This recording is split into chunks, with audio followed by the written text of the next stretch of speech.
Так, bună băieții noștri, iată, să nu uitați, puneți sietca așa pe grebioncă. Vedeți?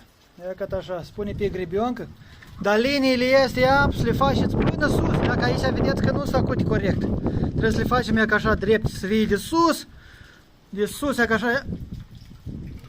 Ia ca așa de acolo până jos, așa să meargă drepte.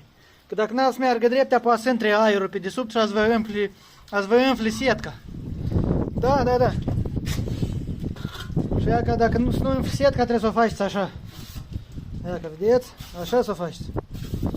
Să o trageți o leacă cu șpatele frumos. Să prândească la 100. Dar liniile numai decât și cu drepte. Așa e băietul. Ia spune că aici trebuie să scrie aici. Care nu știu, uite, ia ca să dați aici în comentarii și un like. Numai decât să nu uitați să faceți liniile drepte până sus. Și cu liniile să vă mai povestesc un cadru. Hai, o zi bună!